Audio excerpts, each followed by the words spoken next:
Xin chào tất cả các bạn từ quốc gia lớn nhất ở châu Phi. Hiện nay mình đang thủ đô Alger của Algeria. Và bây giờ đến lượt các bạn đi khám phá quốc gia này xem có gì khác biệt so với những nước ở châu Phi mà chúng ta đã tìm hiểu trước đây không. Algeria là quốc gia rộng nhất ở châu Phi về mặt diện tích. Và rất tiếc là vào thời điểm này có thể coi Algeria là một trong những quốc gia khá là khó tới. Xin visa của Algeria không phải là một việc đơn giản và điều kiện xin cũng khá là khắt khe. Và một điểm thuận lợi là có khá nhiều chuyến bay tới thủ đô Alger của Algeria. Và ở Algeria bạn vẫn cần phải có giấy phép của chính phủ để có thể được phép đến thăm một số vùng của quốc gia này. Và điều đó có nghĩa rằng là bạn không được phép đến thăm bất kỳ một nơi nào mà mình muốn.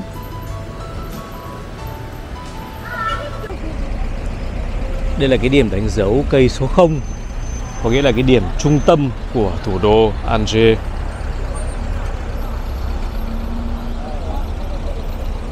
Và cảm giác đầu tiên khi bạn đi dạo chơi ở thủ đô Alger là thành phố này không giống bất kỳ một thành phố nào khác ở châu Phi mà chúng ta đã từng làm quen.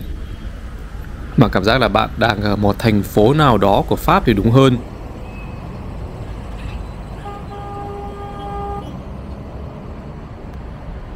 Thủ đô Alger của Algeria rất là hiện đại và với kiến trúc đặc trưng phong cách Pháp, cũng là một điều dễ hiểu tại vì Algeria đã từng là thuộc địa của Pháp.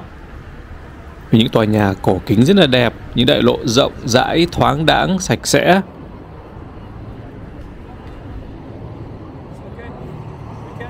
Và có một điều các bạn dễ nhận thấy ngay là đây ở đâu người ta cũng treo quốc kỳ. Không chỉ ở những cơ quan chính phủ mà ở ngoài dọc hai bên đường. Và thậm chí ở các nhà dân họ cũng treo rất nhiều quốc kỳ.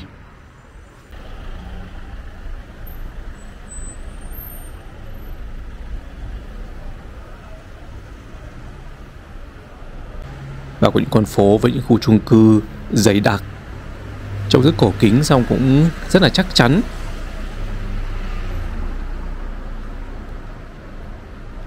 Nhiều khi bạn phải leo những bậc thang rất là cao như này. Tại vì địa hình ở Algeria, kể cả thủ đô Alger, có rất nhiều đồi núi.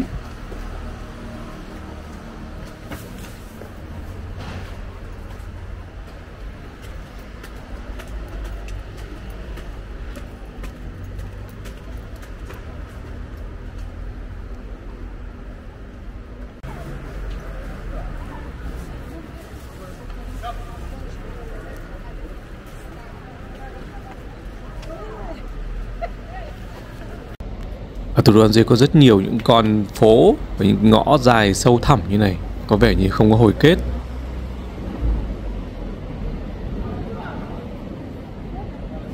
Và việc leo cầu thang là một phần trong cuộc sống thường nhật của người dân ở thủ đô Alger. Nhiều khi chỉ cần đi từ phố này sang phố khác thôi là bạn cũng phải leo cầu thang thì mới có thể tới được. Và nói chung thì thủ đô Alger của Algeria là một thành phố mà kiến trúc tôi rất là đẹp và cũng rất hiện đại. Và có thể kết luận rằng là giống y một thành phố nào đó của Pháp. Và khi đi đây các bạn không hề có cảm giác rằng là mình đang ở châu Phi mà đang ở châu Âu thì đúng hơn.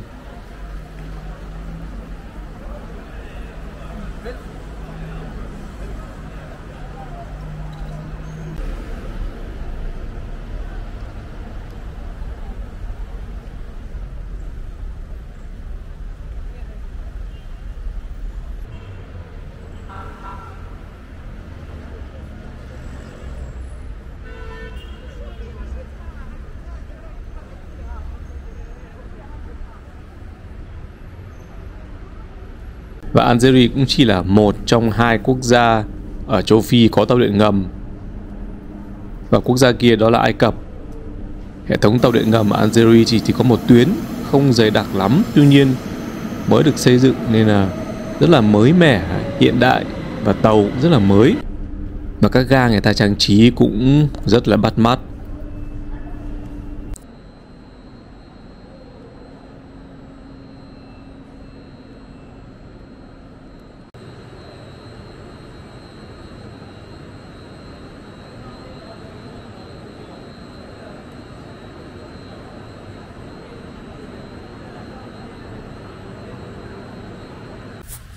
Và khu chúng ta chuẩn bị vào thăm tên là Kashpa.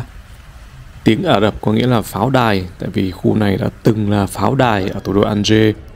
Và đây là trái tim của thủ đô Alger và cũng là khu di tích được công nhận là di sản văn hóa thế giới bởi UNESCO.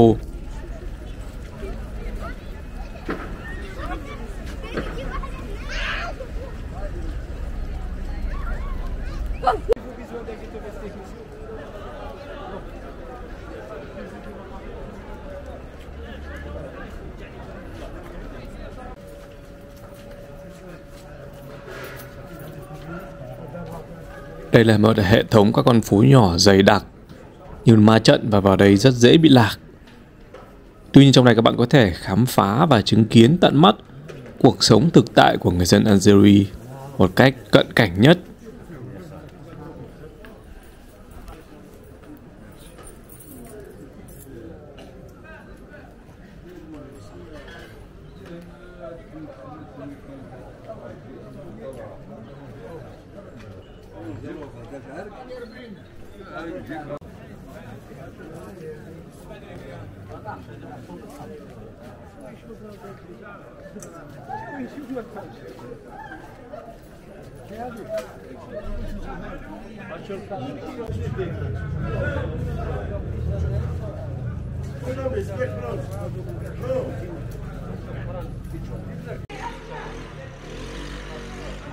Ngôi nhà này có bức tường được trang trí bằng những loại đá hoa thật tuyệt vời và đẹp. Người ta còn đính thêm những cái loại đá có nhiều màu khác nhau rất là lộng lành.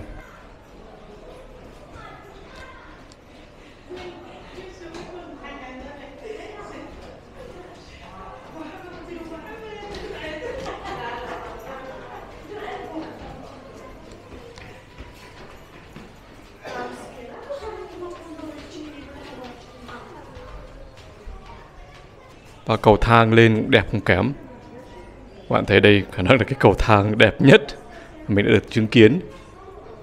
Rất là kiểu cách, cầu kỳ nữa.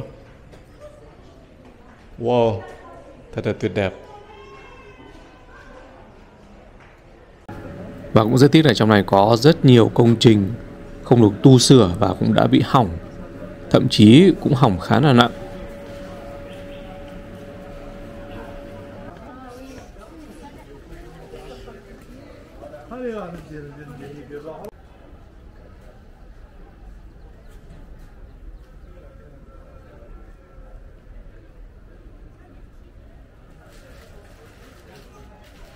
Và vào trong này các bạn không thể bỏ qua một món đặc sản mà được coi là ngon nhất ở khu vực này. Đó là món bánh mì kẹp gan gà.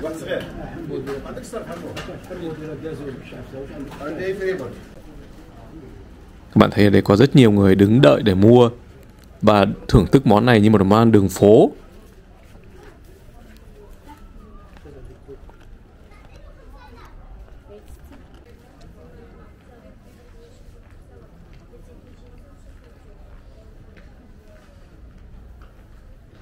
Giống là bánh mì pate của Việt Nam mình, tuy nhiên cái gan ở đây người ta không xay ra mà người ta để nguyên cả cái. Và ăn thì vị khá là mặn và cái mùi gan vẫn còn khá là nồng. Ở thủ đô Alger có một quán cà phê khá là đặc biệt. Ở đây người ta bán cà phê từ 8 quốc gia khác nhau và trong đó có Việt Nam. Việt Nam mình là một trong những quốc gia xuất khẩu cà phê hàng đầu thế giới. Tuy nhiên cà phê Việt Nam vẫn còn khá là không có tên tuổi trên bản đồ thế giới, hoặc là rất ít khi được nhắc đến.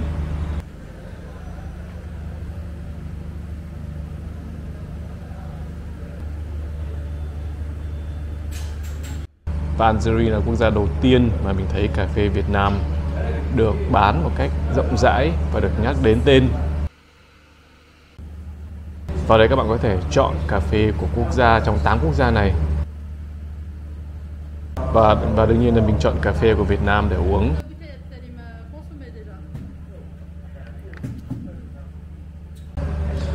Một chút hương vị cà phê Việt Nam ở châu Phi.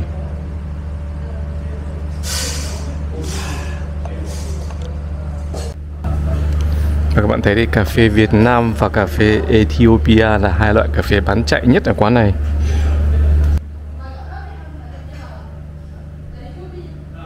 Và nếu ai là tín đồ của trà là thì Algeria thực sự là một thiên đường. Vậy ở đây có rất nhiều loại trà là rất là ngon, tươi và cực kỳ rẻ nữa. Trà là đây được bán theo đủ mọi dạng, hình thức ở khắp mọi nơi, trong các chợ, các cửa hàng bên hai phố, rất là nhiều. Ở Algeria giá khá là rẻ và ăn uống không phải là một ngoại lệ. Ví dụ một món ăn ở một cái quán bình dân như này, ví dụ một bữa ăn của mình bao gồm một món khá là truyền thống của Algeria là món couscous, một bát súp và một cái bẹn gà rất là to. Giá chỉ có khoảng tầm $3, khoảng tầm 75.000. Đây là một nhà hàng khá là bình dân và trong đây người ta bán những cái món ăn truyền thống của Algeria. Các bạn có thể thao lựa chọn những món ăn rất đặc trưng ở đây.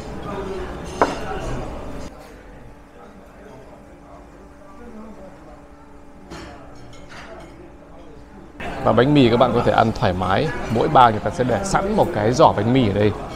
Hết thì các bạn có thể gọi thêm và bánh mì hoàn toàn miễn phí.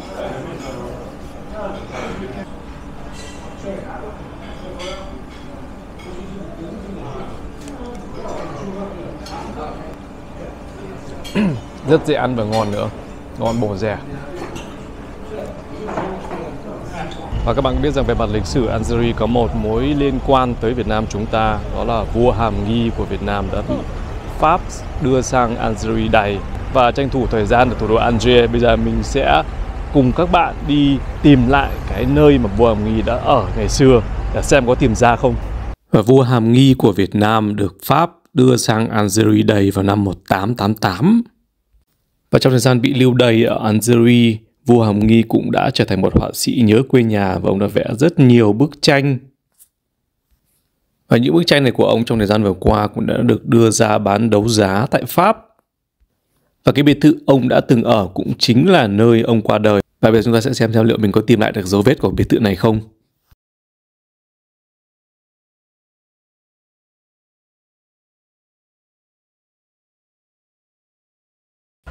Khi tới Algeria thì ông mới chỉ 19 tuổi và ông đã ở biệt thự tên là Villa de Pin, có nghĩa là biệt thự cây thông, ở thủ đô Algiers, và cụ thể hơn là ở quận Ennebia, cách trung tâm thủ đô Algiers chỉ khoảng tầm 4 đến 5 cây số. Mình đi bộ từ trung tâm tới cái quận này, phải leo rất nhiều quả đồi. Và đây là trung tâm của quận Ennebia ngày nay. Cũng không khác gì nhiều so với bất kỳ một quận nào khác ở thủ đô Algiers. Sau khi đã hỏi khá nhiều người và hầu như là không ai biết về nơi ở của vị vua Hàm Nghi, thì cuối cùng mình cũng đã nhận được một cái chỉ dẫn của một bác cũng đã khá lớn tuổi. Và theo bác ấy thì con đường này là con đường sẽ dẫn đến cái nơi ở ngày xưa của vua Hàm Nghi. Con đường này lại dẫn lên một ngọn đồi khác. Và ngày nay đây là khu ngoại giao, bởi ở đây có trụ sở của rất nhiều đại sứ quán các nước khác nhau trên thế giới.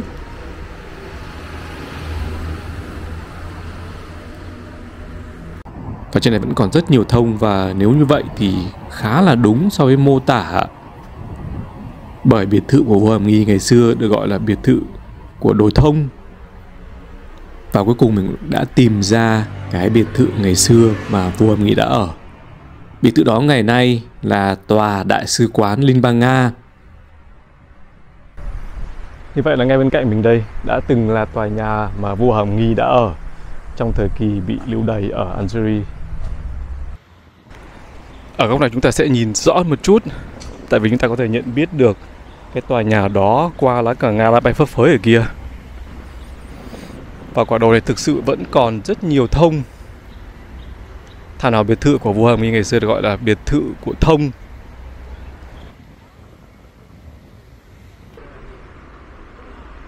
Bên cạnh cái ngọn đồi thì bây giờ người ta xây rất nhiều nhà cao tầng. Tuy nhiên các bạn vẫn có thể nhận thấy rất rõ cái ngọn đồi này. Đây là con phố dưới chân quả đồi này.